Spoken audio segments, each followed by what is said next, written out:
अब देखिए यहाँ से मेन क्वेश्चन है, वो तो पुराने देखो स्टाइल के क्वेश्चन थे, ये भी है सेम टू सेम वैसे ही। कह रहा है एक व्यक्ति 120 कोट खरीदता है और 15 कोट 16% के लाभ पर बेचता है। किसके लाभ पर? 16% के लाभ पर। 50 कोट 16% के लाभ पर,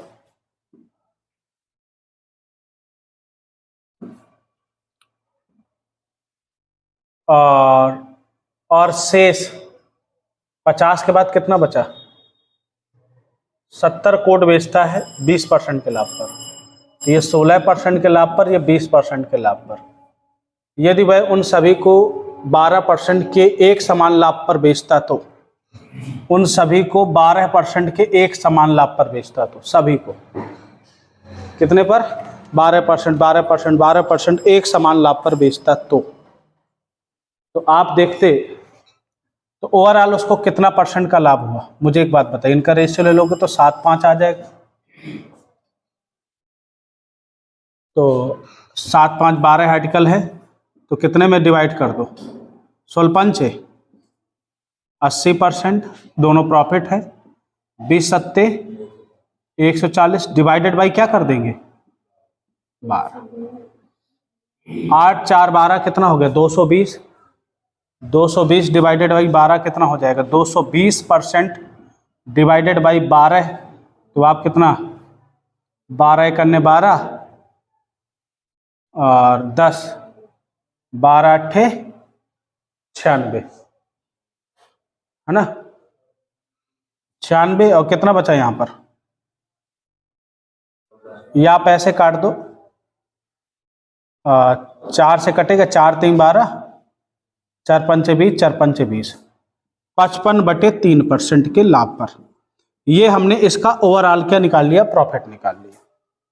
अब समझना आगे की कहानी। यदि वह उन सभी को 12% के एक समान लाभ पर बेचता तो उसे इतने रुपए, कितने रुपए? इतने रुपए, यानी 1520 रुपए कम मिलते। यानी सभी को 12% के लाभ पर बेचता, यहां पर कितना परसेंट? इतना परसेंट है, और 12% पर बेचता, तो 12% पर बेचा तो 12% और इसका अंतर कितना हो गया?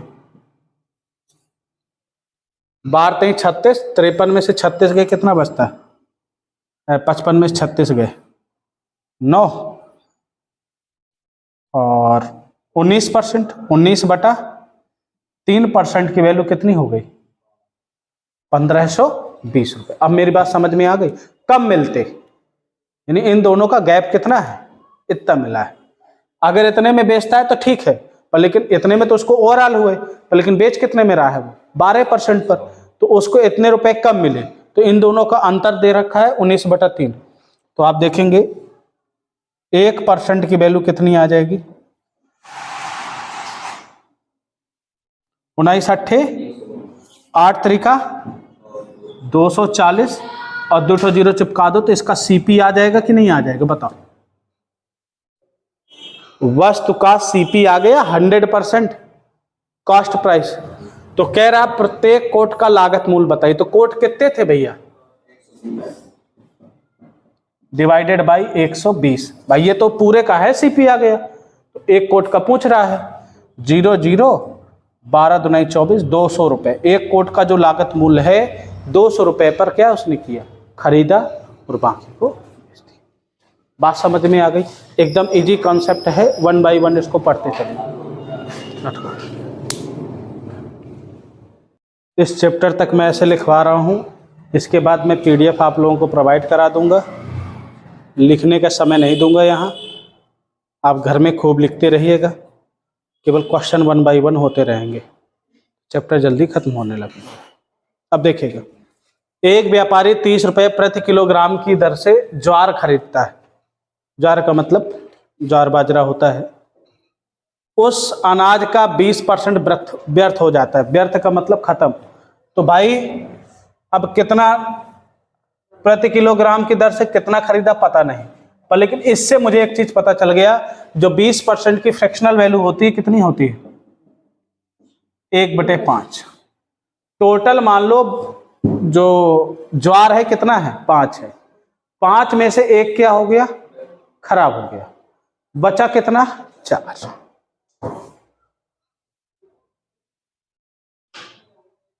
व्यर्थ हो जाता है वह शेष अनाज को इस तरह से बेचने की योजना बनाता है ताकि वह 40% समग्र लाभ कमा सके।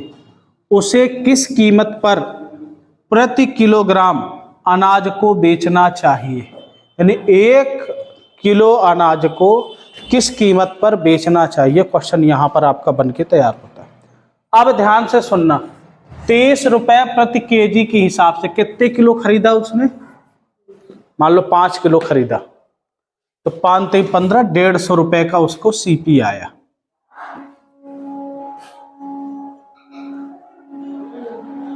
टोटल प्रति किलो के हिसाब से 30 रुपए प्रति किलो के हिसाब से, माना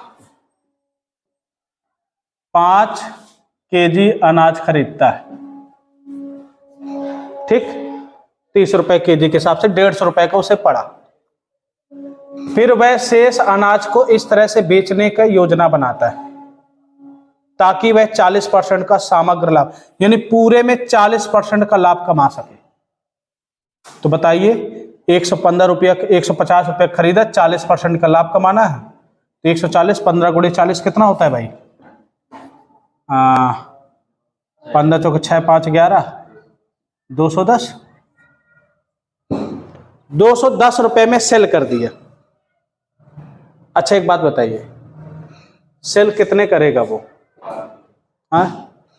4, क्योंकि 100 तो व्यर्थ हो गया ना, 5 में 1 व्यर्थ खत्म। तो भाई वो 210 रुपए में बेचा, सेलिंग प्राइस की उसने। तो भाई 210 रुपए में कितने बेचा उसने? 4 बेचा। तो 1 कितने में बेचेगा?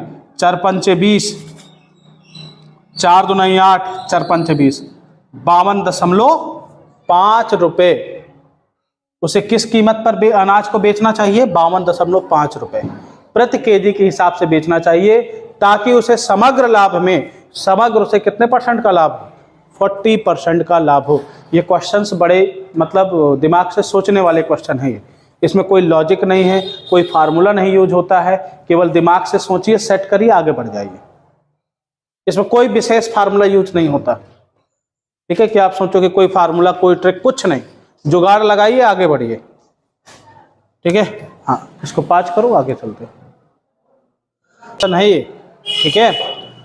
एक दुकानदार 150 रुपए प्रति किलोग्राम की दर से एक वस्तु खरीदता है, उसमें से 15% वस्तु नष्ट हो जाती है। 15% का मतलब होता है 3/20। तो ये आपकी हो गई टोटल वस्तुएं। टोटल आर्टिकल 20 है, मान लो 20 केजी खरीदता है। देखो, एक एक सवाल को, इस पैटर्न के सवालों को दिमाग में सेट करिएगा तो ही आपके दिमाग में चलेंगी चीजें। नहीं, प्रॉफिट एंड लॉस का मतलब केवल ये नहीं होता कि इतने में खरीदा, इतने में बेचा, कितने % का लाभ, कितने % की हानि। इस तरह के क्वेश्चन को आपको रिवीजन करना पड़ेगा, दिमाग में सेट करना पड़ेगा, तो ही काम बनेगा। तो आप कहोगे सर इसमें से, हाँ तो भाई 15% नष्ट हो गई, चलो ठीक है, तो कितने रुपए किलो के हिसाब से? 150 रुपए। 20 किलो मान लो खरीदा, तो 15 दूनी 30, 3000 रुपए में खरीदा। 20% लाभ प्राप्त करने के लिए 20% का लाभ प्राप्त कर दिया, तो भाई इसका 20% का लाभ प्राप्त कर दिया, तो भाई इसका 20% कितना होगा? 600। ये बन जाएगा 3600 बन जाएगा। हाँ, 3600 कैसे आ गया? अरे राम, अरे 3000 रुपए में आपने खरीदा, ये सीपी है, ये 100% होता है। और 3000 रुपए में कोई वस्तु आपने खरीदी, उसको 20% लाभ पर बेचना है, तो कितने में बेचोगी? अरे भाई इसका 120% पर ही तो बेचोगे। 12 3 36, 3600 में ही कह रहे हो। 3600 कैसे आ गए? बात समझ में आ गई इतनी क्लियर? अच्छा, अब समझना थोड़ा सा। ये 3600 आ गया, अब आगे क्या कह रहा है? हाँ, तो जो ये 3600 रुपये आया, ये आया 3600 रुपये प्रति के, मतलब 3600 रुपये के हिसाब से आपने एसपी किया। क्या किया? सेलिंग की। तो बताओ कितने किलो?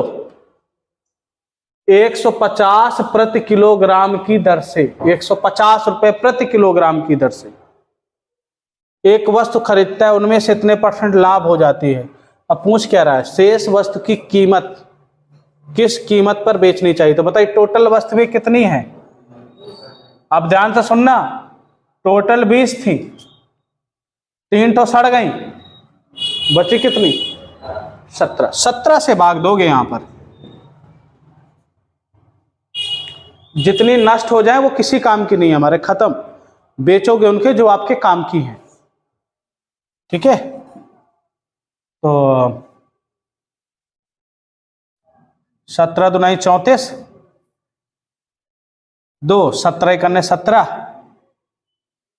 3 फिर 17 करने 17, फिर 13/17, 211 सही 13/17। क्या आप लोगों का आ गया? अब तो आ जाएगा। तो तुम ये पूछ रही थी 3600, कोई बात नहीं, हो जाता है। ये यहां पर गोड़ा मत लगाइएगा, ये 20% बढ़ जाता है। ठीक है, गोड़ा नहीं हो जाता 20%। ठीक।